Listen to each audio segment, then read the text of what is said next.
Good day everyone, my name is Maarat and I am the reporter of the Chapter 4 of Test and Testing. Okay, allow me to read my topic outline. First is no other considerations of a good test. Next is putting test to test. Third is norms.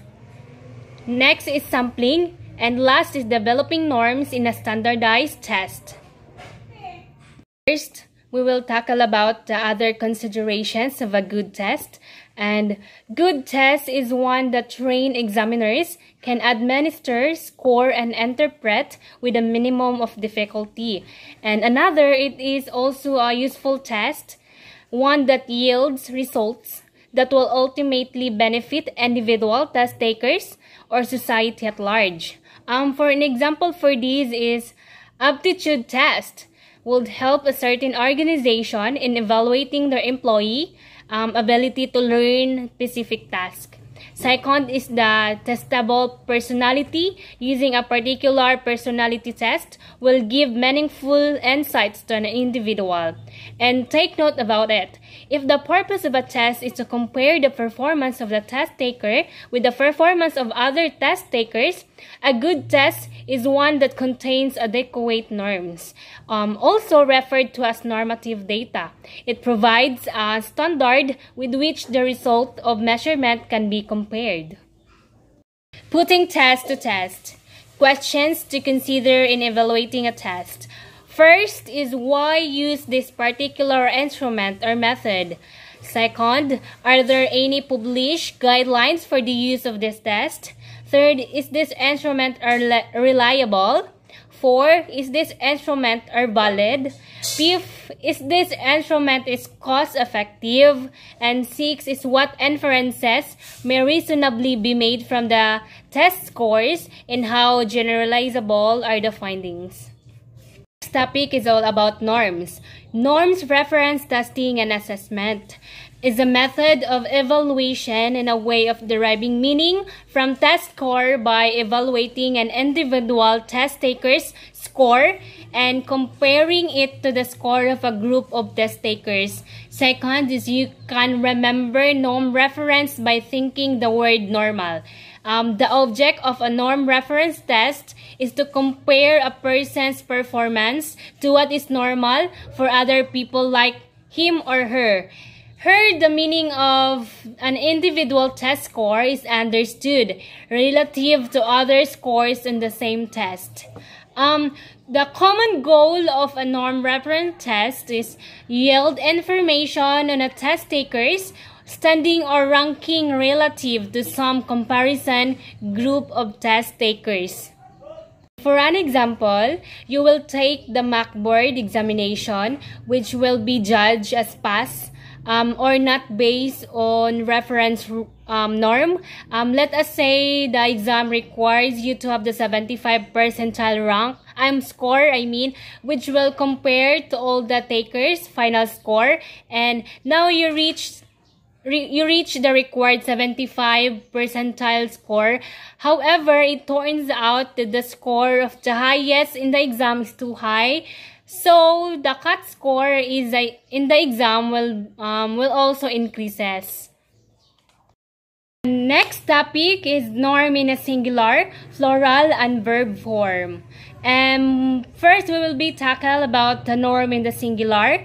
It is used in the scholarly literature to refer to a behavior that is usual, average, normal, standard, expected, and typical.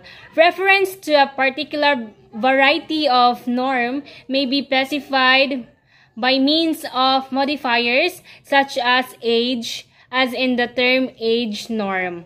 For an example for this is, before our norm is to attend class via face-to-face, but now since we are still in pandemic, our new norm now is online classes. Another topic is the norms in the plural. Norms in the plural form of norm, as in the term gender norms. In a psychometric context, norms are the test performance data of a particular group of test takers that are designed for use as a reference when evaluating or interpreting individual test scores. As used in this definition, the particular group of test takers may be defined broadly. For an example of it, a sample representative of the adult population of the United States, or narrowly for female inpatients at the Bronx Community Hospital with a primary diagnosis of depression. Whether a broad or narrow in scope, members of the normative sample will all be typical with respect to some characteristics of the people for whom the particular test was designed. A test administration to this representative sample of test takers yields a distribution of scores. This data constitute the norms for the test and typically are used as a reference source for evaluating and placing into context test scores obtained by individual test takers. The data may be in the form of raw scores or converted scores. The norm as a verb or norming. This refers to the process of deriving norms. Norming may be modified to describe a particular type of norm derivation. Since norming a test, especially with the participation of a nationally representative normative sample, can be a very expensive proposition. Some test manuals provide what are the variously known as user norms or program norms, which consist of descriptive statistics based on a group of test takers in a given period of time, rather than norms obtained by a formal sampling methods. Take note, the understanding how norms are derived through formal sampling methods requires some discussion of the process of sampling. Topic is the sampling to develop norms. It is a process of administering a test to a representative sample of test takers for the purpose of establishing norms. It's referred to as standardization or test of standardization. A test is said to be standardized when it has clearly specified procedures for administration and scoring, typically including normative data. Take note, to understand how norms are derived, an understanding of sampling is necessary. Next topic is the sampling. The sampling is the process of developing a test. A test developer has targeted some defined group as the population for which the test is designed. This population is the complete universe or set of individuals with at least one common observable characteristic. The common observable characteristic could be just about anything. For an example, it might be a high school seniors who aspire to go to college, or the 16 boys and girls in Mrs. Perry's daycare center, or all housewives with primary responsibility for the household shopping who have purchased over-the-counter headache remedies within the last 2 months. To obtain a distribution of scores, the test developer could have the test administered to every person in the targeted population. If the total targeted population consists of something like the 16 boys and girls in Mrs. Perry's daycare center, it may well be feasible to administer the test to each member of the targeted population. However, for tests developed to be used with large of wide-ranging population, it is usually impossible, impractical, or simply too expensive to administer the test to everyone, nor it is necessary. The sample of population, a portion of the universe of people deemed to be representative of the whole population. The test developer can obtain a distribution of test responses by administering the test from these. The size of the sample could be as small as 1%, though samples that are approach the size of the population reduce the possible sources of error due to insufficient sample size. And ang pagkakaiba ng sample of the population sa sampling is sampling process of selecting the portion of the universe deemed to be representative of the whole population. Take note, the subgroups within a defined population may differ with respect to some characteristics, and it is sometimes essential to have these differences proportionately represented in the sample. For an example, you devise a public opinion test and wanted to sample the opinion of Manhattan residents with this instrument. It would be desirable to include in your sample people representing different subgroups or strata of the population, such as blacks, whites, and Asians or other non-whites, or males, females. The term stratified sampling would help prevent sampling bias and ultimately aid in the interpretation of the findings. If such sampling were random, that is, every member of the population had the same chance of being included in the sample, then the procedure would be termed stratified random sampling. The two other types of sampling procedures. First is the purposive sampling. We arbitrarily select one sample because we believe it to be representative of the population. More so, manufacturers of products frequently use purposive sampling when they test the appeal of new products in one city or market and then make assumptions about how that product would sell nationally. And for example, manufacturer might test a product in a market such as Cleveland because on the basis of experience with this particular product, how goes Cleveland, so goes the nation. The danger in using such a purposive sample is that the sample, in this case Cleveland residents, may no longer be representative of the nation. Alternatively, this sample may simply not be representative of national preferences with regard to the particular product being test marketed. Is the incidental sample or the convenient sample. Is one that is convenient or available for use. A researcher may sometimes employ a sample that is not necessarily the most appropriate but is rather the most convenient. The researcher employing this type of sample is not doing so as a result of poor judgment but because of budgetary limitations or other constraints. For an example, you may have been a party to incidental sampling if you have ever been placed in a subject pool for experimentation with introductory psychology students. It's not that students in both such subject pools are necessarily the most appropriate subjects for the experiments. It's just that they are the most available. Note, generalization of findings from incidental samples must be made with caution. Moreover, there are many samples that are exclusive in a sense because they contain many exclusionary criteria.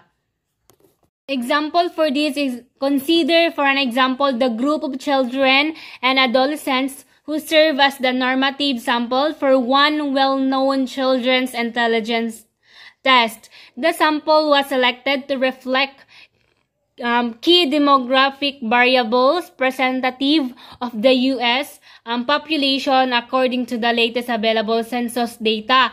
Still, some groups were excluded from the participation because they possess some exclusionary criteria.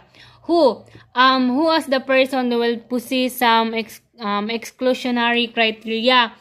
The persons tested on any intelligence measure in the 6 months prior to the testing. Next, the persons not fluent in English or who are primarily nonverbal. Next is the persons with incorrect or visual impairment or hearing loss. Next, the persons with upper extremity disability that affects motor performance.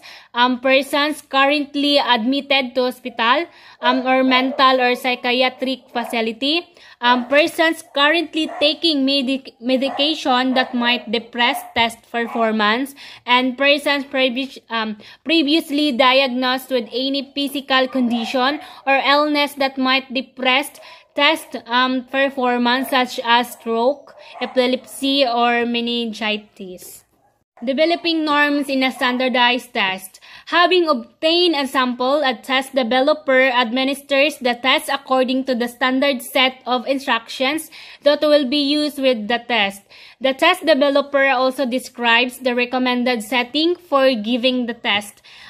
This may be as simple as making sure that the room is quiet and well lit, or as complex as providing a specific set of toys to test an infant's cognitive skills.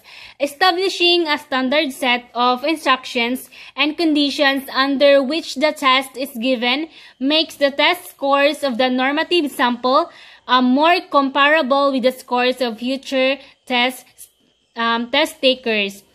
For an example, if a test of concentration ability is given to the normative sample in the summer with the windows open near the people moving the grass and arguing about whether the hedges need trimming, then the normative sample probably won't concentrate well.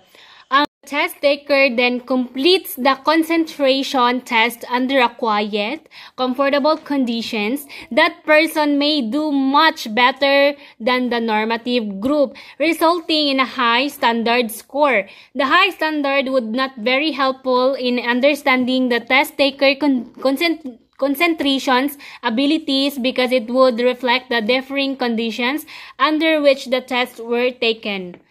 This example illustrates how important it is that the normative sample takes the test under a standard set of conditions, which are then replicated for the extent possible on each occasion the test is administered.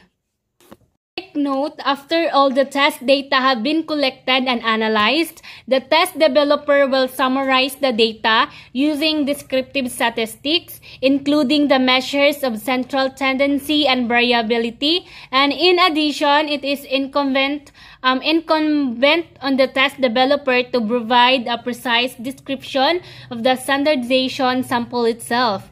The good practice dictates that the norms be developed with data derived from a group of people who are presumed to be representative of the people who will take the test in the future. In order to be assessed future users of the test developers are encouraged to describe the populations represented by any norms or comparison groups, the dates the data were gathered, and the process used to select the samples of the test taker from the Code of Fair Testing Practices in Education. In practice, descriptions of normative samples vary widely in detail. Not surprisingly, test authors wish to present their test in the most favorable light possible. Accordingly, shortcomings in the standardization procedure or else where in the process of the test development may be given short shrift or totally overlooked in a test manual. Sometimes, although the sample is scrupulously defined, the generalizability of the norms to a particular group or individual is questionable. Example: a test carefully normed on school-aged children who reside within the Los Angeles school district may be relevant only to a lesser degree to school-aged children who reside within the Dubuque, Iowa school district. How many children in the standardization sample were English-speaking? How many were of Hispanic origin?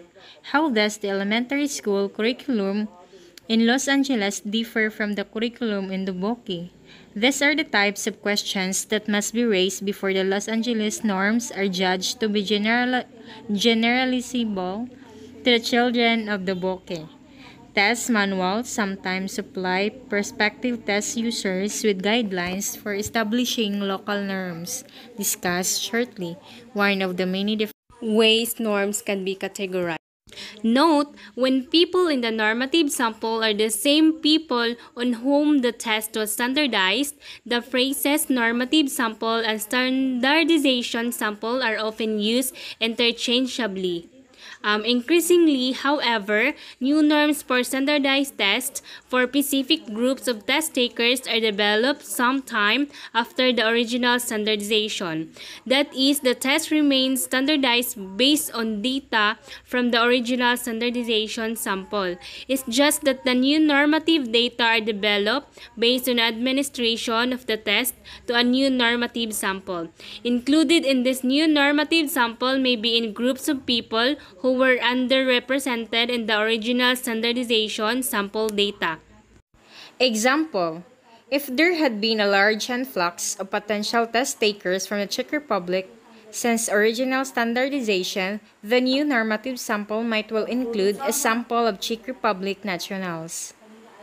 In such a scenario, the normative sample for the new norms clearly would not be identical to the standardization sample, so it would be inaccurate to use the term standardization sample and normative sample interchangeably.